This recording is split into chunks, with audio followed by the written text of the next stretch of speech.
In the Sun, Chapter 7. The Mines of Nubia. The cook slopped a ladle of rations onto Senmut's plate. Senmut moved along the line, comparing water jugs to see which had the most. He tried not to look at his food. Although he had eaten insects in the desert, lots of them, he couldn't get used to seeing them surface and submerge in his dinner. But not eating meant death, and Senmut was not ready to die. Not yet. He brought his dinner to where Menk sat on a bench, apart from the others. Gallery duty? Menk was covered with soot. The overseers forced the small ones into the galleries, squeezing them through tunnels clawed out by the older men. If they came back, the air was safe to breathe. Many never returned. Menk was small. Today in the dark, I tripped. Senmut waited. Menk was shaken. In the weeks since they had become friends, it was the first time Senmut had seen him scared. I tripped over a body. I thought the air had killed him. I held my breath. But how long can you hold your breath? I was sure I would die, like the boy at my feet, alone, in the dark. You're here? Yes, but how much longer? Senmut waited to say something to give Menk hope, but there was no hope. They would die here. Today, tomorrow, a year from now. They both knew it. I am gonna escape. To where? Senmut looked out over the endless sands. The guards don't even bother watching us. They know no one can survive out there without water. I would rather die in the desert than in the dark by some poison in the air I can't see. Menk grabbed Senmut's wrist. Come with me. I can't. The statue.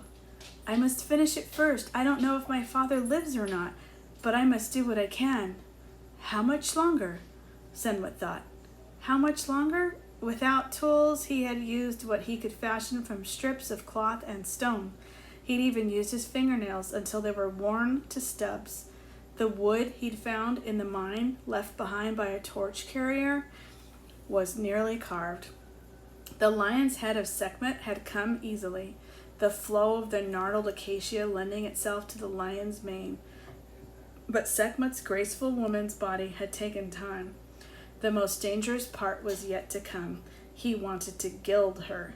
He'd found just the right stone for pounding gold into thin sheets, but he would have to smuggle gold past the scribes, who weighed and recorded every nugget the prisoners brought out of the shafts. The scribes searched the prisoners thoroughly, even checking their ears. But Zuka had found a way.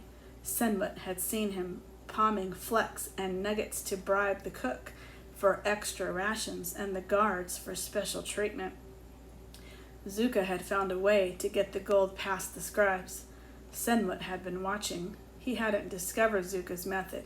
Not yet. But he would. He would wait and wait. There would be gold for Sekhmet. How long? Menk asked again. Senmut shook his head. I don't know. Menk is impatient, Senmut thought. Not so long ago I was just like him. When did I change? I can't wait. Senmut nodded. Menk had made up his mind. Senmut knew he would have died on the journey if it hadn't been for Menk's knowledge of the desert. He owed his life to Menk. Senmut would miss his only friend. May Isis protect you. Thank you, my friend. They both sat quietly, knowing this would be their last time together. With Menk gone, Senmut spent every moment watching Zuka. Zuka put no effort into his work. But the guards never whipped him to move faster or cut his rations for producing less than the others. While the prisoners wasted and died one by one, Zuka remained soft and fat. The prisoners slept soundly. The day's work left them dreamless. Zuka was not careful leaving the camp at night. What did he have to fear? He paid the guards well. The prisoners snored loudly. Senmut rose to follow, careful not to let Zuka see him. He needn't have worried. Zuka walked straight to the burial chamber without turning once. The dead were carted from the shafts and thrown into a heap in a chamber near the mines. The pile grew, and when no more bodies could be stacked, the tomb was sealed and another dug. Senmut slipped into the burial room behind Zuka. He hid among the rocks by the entrance. Zuka picked through the bodies, searching the day's dead, rolling aside the others. Senmut wanted to run. He looked into the shadows for Anubis, guardian of the dead. Surely Anubis would strike Zuka dead for this dishonor to those journeying to the afterlife. It was unthinkable. Who was this Zuka? Senmut shuddered. Zuka crammed his hand into the mouth of a young boy. Senmut almost cried out. Zuka pulled out a golden nugget. So this was how Zuka did it. He didn't smuggle the gold out himself. He hid it in the bodies of the dead. Zuka ripped a square of cloth from the shredded garment of an old man.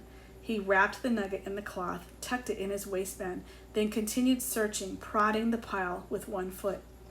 Senmut knew that even for the life of his father, he could not do this to the dead. All those weeks of watching Zuka had been for nothing. Senmut thought of Menk and wished he were here with his friend. What was the point of living now?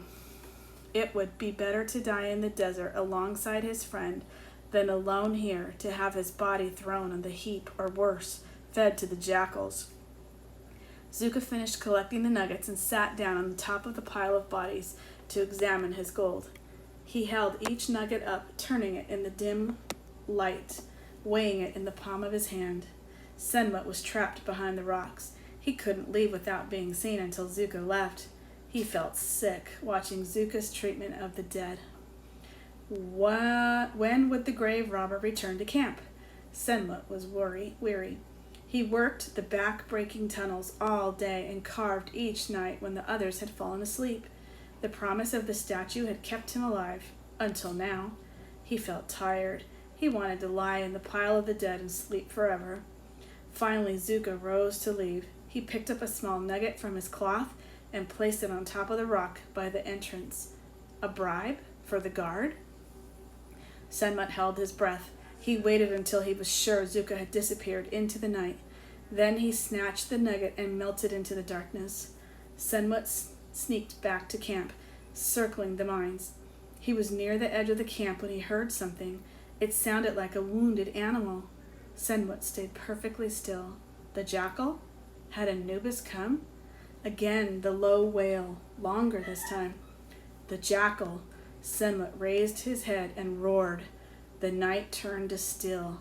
Senmut could hear his own heartbeat. He thought of Menk somewhere out there. Was he still alive? It wasn't possible, not without water. Senmut hurried back to camp. He knew time was running out. He must finish the statue before it was too late. Senmut lay along the plague-ridden.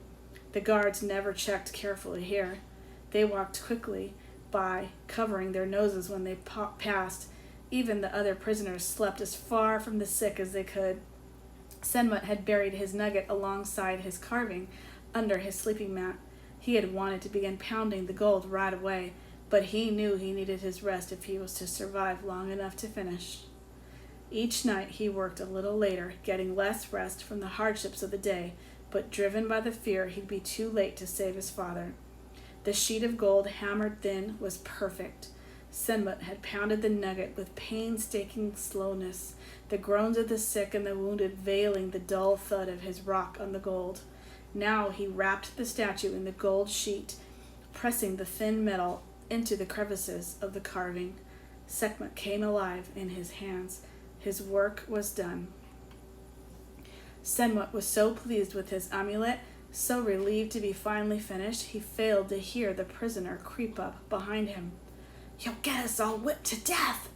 Senmut hid the statue behind him, but too late. "Mind your own business, old man." The man looked old and haggard, but that meant nothing here. He could be near Senmut's age. The mines aged them all. "Keeping alive is my business. Some fool steals gold and we'll all be killed, an example to the others." "What does it matter? We're going to die here one way or another." "Maybe for you," the old man started yelling. "Guard! Guard!" Senmut had no place to run.